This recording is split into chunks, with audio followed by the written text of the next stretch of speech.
உங்க வீட்டு டிவியோட ரிமோட் பேட்டரி தீர்ந்து போச்சா? அதை எடுத்து குப்பையில வீச போறீங்கன்னா ஒரு நிமிஷம் போருங்க.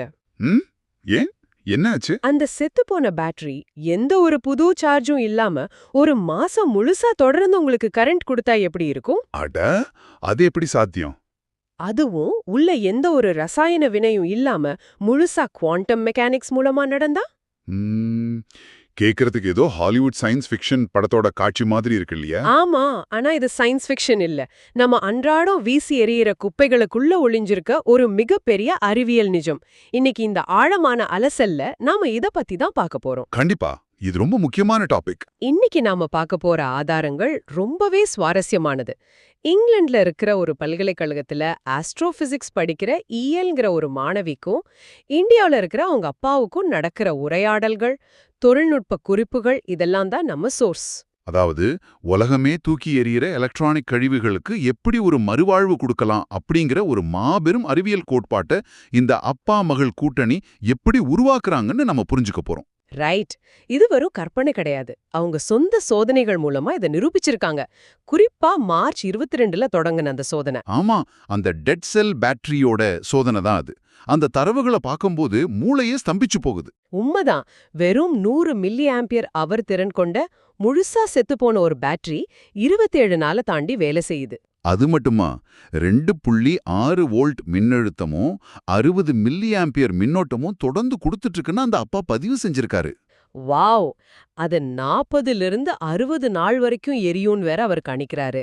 எனக்கு இது எப்படி தோணுதுன்னா, சொல்லுங்க.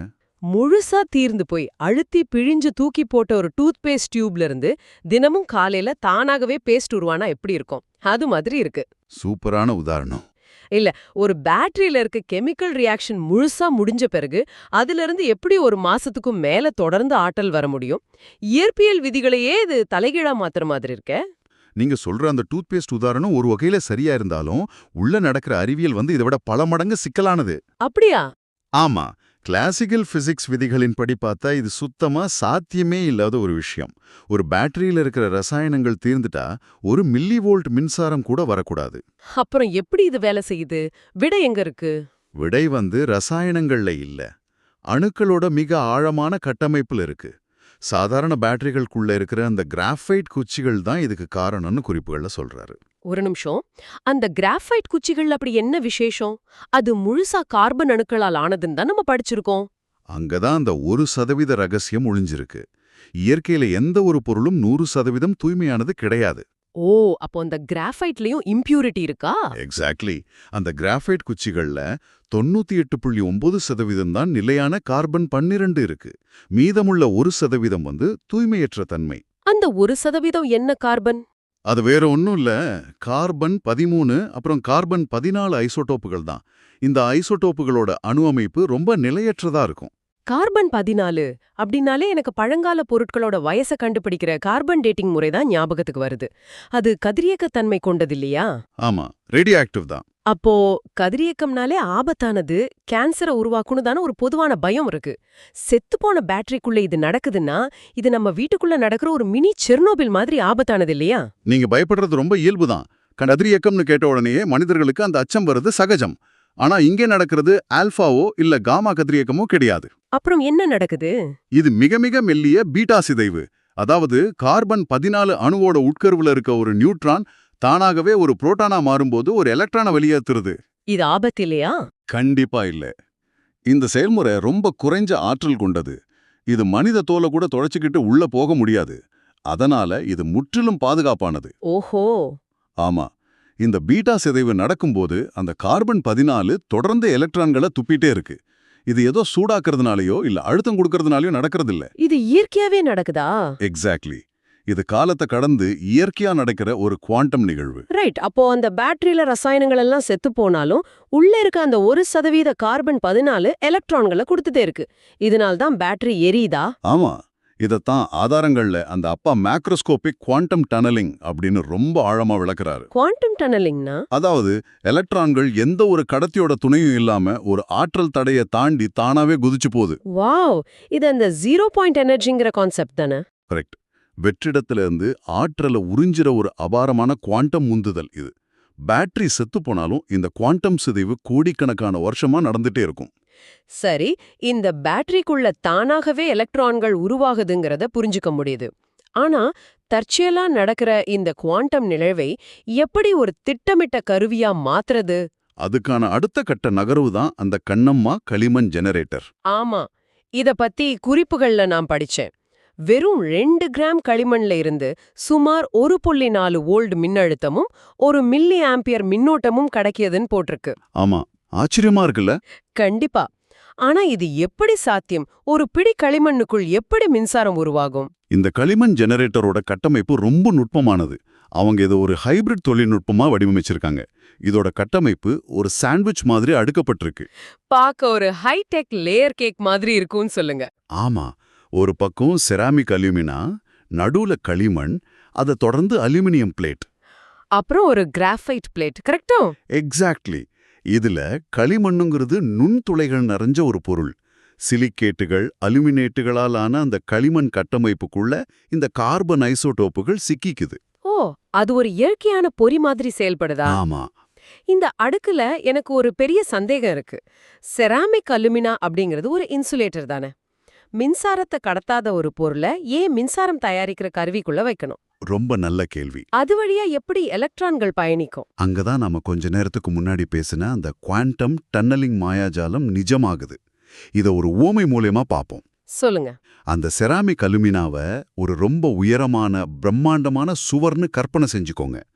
கிளாசிக்கல் இயற்பியல் படி அந்த சுவரை தாண்டணும்னா நீங்க சுவத்துல ஏறி குதிக்கணும். அதுக்கு ரொம்ப ஆற்றல் தேவை. ஆமா, ரொம்ப கஷ்டம். ஆனா குவாண்டம் இயற்பியல்ல அந்த எலக்ட்ரானுக்கு அவ்வளோ ஆற்றல் தேவையில்லை. அது அந்த பிரம்மாண்டமான சுவருக்குள்ள ஒரு கண்ணுக்கு தெரியாத நுண்ணிய சுரங்கப்பாதையை அமைச்சுக்கிட்டு சுலபமா மறுபக்கம் போயிடும். சுவரை குறைஞ்சிட்டு போற நுண்ணிய குவாண்டம் சுரங்கப்பாதை. அருமையான விளக்கம். ஆமா, செராமிக் அலுமினாவில் இருக்கிற நானோ துளைகள் வழியா எலக்ட்ரான்கள் எந்த தடையும் இல்லாம பயணிக்குது. சரி, ஆனா அந்த அழுக்குல இருக்கிற கிராஃபைட் பிளேட் அங்க என்ன வேலை செய்யுது? பேட்டரியில கார்பன் 14க்காக அது இருந்துச்சு, ஓகே. ஆனா களிமண் ஜெனரேட்டருக்குள்ள எதுக்கு அது? இங்க கிராஃபைட் ஒரு சாதாரண கடத்தியா செயல்படல. அது ஒரு குவாண்டம் ஆண்டனா மாதிரி செயல்படுது. ஆண்டனவா? ஆதாரங்கள்ல நியூட்ரோஃபோட்டானிக் இன்டராக்ஷன்னு ஒரு கடினமான வார்த்தையை பயன்படுத்தியிருக்காங்களே, அது இதுதானா? ஆமா, பொதுவா ஒரு ஆண்டனா காத்துல இருக்க அலைவரிசையை ஈர்த்து கொடுக்கும் இல்லையா? அதே போல நம்ம வளிமண்டலத்துல காஸ்மிக் கதிர்கள் விண்வெளியிலிருந்து தொடர்ந்து வந்துட்டே இருக்கு. வந்துகிட்டு இருக்கு. இந்த காஸ்மிக் கதிர்கள் சாதாரண நைட்ரோஜன் அணுக்களோட மோதும்போது அணுக்கரு மாற்றம் ஏற்பட்டு அது கார்பன் 14ஆக மாறுது. இந்த நிகழ்வு நம்ம சுத்தி எங்கும் நடந்துட்டே இருக்கு. அப்போ இந்த கிராஃபைட் ஆண்டனா அந்த அதிர்வுகளை ஈர்க்குதா? எக்ஸாக்ட்லி. அந்த நுண்ணிய குவாண்டம் அதிர்வுகளை ஈர்த்து தொடர்ச்சியான மின்சாரமா மாத்துது. இது காத்துல இருக்கிற அண்டவெளியின் ஆற்றலா அறுவடை செய்யற ஒரு அமைப்பு. வாவ், இத நினைச்சு பார்க்கும்போதே ஆச்சரியமா இருக்கு. பிரபஞ்ச ஆற்றலை உள்வாங்குற ஒரு சிறு அணு உலை நம்ம டேபிள் மேல இருக்கிற மாதிரி ஒரு ஃபீல். உண்மைதான். ஆதாரங்கள்ல இருக்க இன்னொரு புள்ளி என் கவனத்தை ரொம்ப ஈர்த்துச்சு.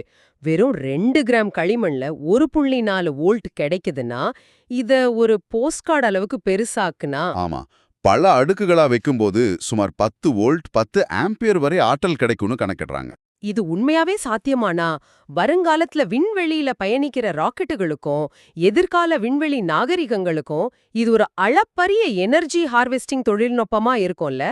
சந்தேகமே இல்ல. விண்வெளியோட 2 பகுதிகள்ல சோலார் பேனல்ஸ் வேலை செய்யாது. அங்க இது போன்ற குவாண்டம் சிதைவை நம்பியிருக்க கருவிகள் தான் மனிதகுலத்தோட ஒரே நம்பிக்கை.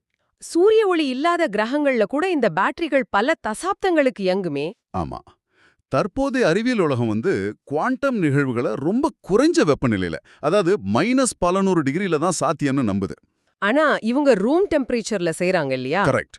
இந்த ஆய்வுகளோட மிக முக்கியத்துவமே இது சாதாரண அறை வெப்பநிலையில நடக்கிறது தான். இதை நிரூபிக்க எவரடி பேட்டரியை உடைச்சு 3 மாதிரி செஞ்சு பல்கலைக்கழகத்துக்கு அன்பளிப்பா கொடுக்க சொல்லி அப்பா அறிவுறுத்துறாரு. இது ரொம்ப பிரம்மாண்டமா இருக்கு.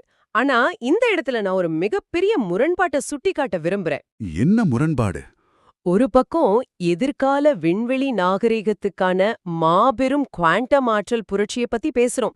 ஆனா மறுபக்கம் அந்த மாணவி இயல் இங்கிலாந்துல தன்னுடைய அன்றாட செலவுகளுக்காக படுற கஷ்டங்கள்.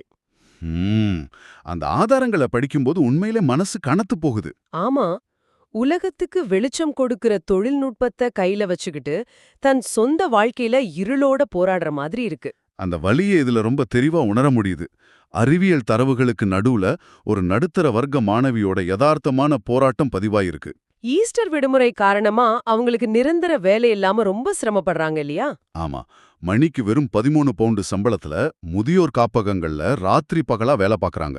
அதிகாலை 5 மணி வரை முழிச்சிருந்து ரிப்போர்ட் எழுதிட்டு மறுபடியும் காலையில 7 மணிக்கு வேலைக்கு ஓடுறாங்க. இது ரொம்ப கஷ்டம். ஷிஃப்ட் கிடைக்காததால இந்த மாசத்துல அவங்க சம்பாதிச்சதே வெறும் 150 பவுண்டுகள் தானா. இது கல்வி அமைப்போட ஒரு சோகமான முகம். உலக மாத்திர ஆராய்ச்சியாளர்கள் கூட பார்ட் டைம் வேலைகளை நம்பித்தான் வாழ வேண்டியிருக்கு.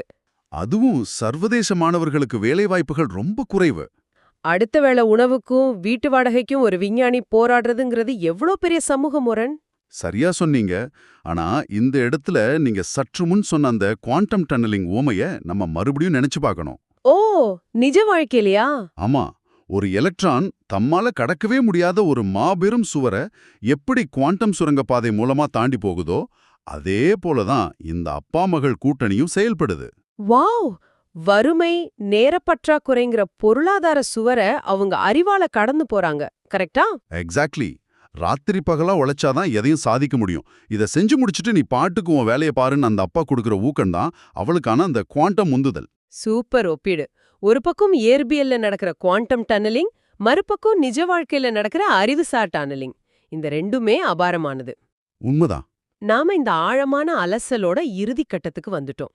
இன்னைக்கு நாம விவாதிச்ச விஷயங்கள் ஒவ்வொன்னும் பிரம்மாண்டமான அறிவியல் உண்மைகள். ஆமா, செத்துப்போன பேட்டரிக்குள்ள எப்படி பீட்டா சிதைவு நடக்குதுன்னு பார்த்தோம். அப்புறம் அந்த ஆற்றல களிமண் ஜெனரேட்டர் எப்படி அறுவடை செய்யுதுங்கிறத புரிஞ்சுக்கிட்டோம். எல்லாவற்றுக்கும் மேல இந்த குவாண்டம் புரட்சிக்கு பின்னால இருக்கிற ஒரு மாணவியோட உழைப்பையும் அப்பாவோட ஊக்கத்தையும் நாம உணர்ந்தோம். இனிமே நீங்க ஒரு பழைய பேட்டரியையோ களிமண்ணையோ பார்க்கும்போது அது வெறும் குப்பை இல்ல, அதுக்குள்ள ஒளிஞ்சிருக்க காஸ்மிக் ஆற்றல் நிச்சயம் உங்களுக்கு ஞாபகம் வரும். கண்டிப்பா. எந்த ஒரு பொருளையும் நாம எப்படி பார்க்கறோம் அப்படிங்கறதுல தான் ஒட்டுமொத்த அறிவியலும் அடங்கியிருக்கு. நாம குப்பைன்னு தூக்கி எறியுவத அவங்க ஆண்டனாவா பார்க்கறாங்க. இந்த தொழில்நுட்பம் நடைமுறைக்கு வரும்போது ஒட்டுமொத்த உலகமும் ஒரு பெரிய எரிசக்தி புரட்சியை சந்திக்கும். இந்த விவாதத்தை முடிக்கிறதுக்கு முன்னாடி உங்க சிந்தனைய தூண்டுற ஒரு கேள்வியை நான் முன்வைக்க விரும்புறேன். அந்த காந்த புலம்பத்தின கேள்விதானே? ஆமா. ஆதாரங்களோட இறுதியில அந்த அப்பா தன்னோட மகள்கிட்ட ஒரு நுட்பமான கேள்வி கேட்கிறாரு. இந்த குவாண்டம் ஆற்றலை இன்னும் அதிகரிக்க காந்தப்புலத்தை பயன்படுத்த திட்டமிட்டுள்ளீர்களான்னு கேக்குறாரு. ரொம்ப சுவாரஸ்யமான பாயிண்ட் அது. நீங்களே ஒரு கணம் சிந்தித்து பாருங்களேன். செத்துப்போன பேட்டரியும் களிமண்ணும் சேர்ந்தே இவ்வளவு ஆற்றலை கொடுக்குதுன்னா இந்த குப்பைகளோட ஒரு சாதாரண காந்தத்தை இணைச்சா என்ன நடக்கும்? காந்த புலத்தின் மூலமா எலக்ட்ரான்களோட ஓட்டத்தை பன்மடங்கு பெருக்க முடியுமா? ஆமா. அது எந்த அளவுக்கு ஒரு மாபெரும் இலவச ஆற்றலை உலகத்துக்கு கொடுக்கும்? இது சாத்தியமானா எதிர்கால மின் உற்பத்தி எப்படி மாறும்? என்றாவது ஒரு நாள் நம்ம வீட்டு மீட்டர் சுத்துறது நிக்குமா? இந்த கேள்வியோட இந்த ஆழமான அலசலை நாம நிறைவு செய்றோம். சிந்தித்து பாருங்கள்.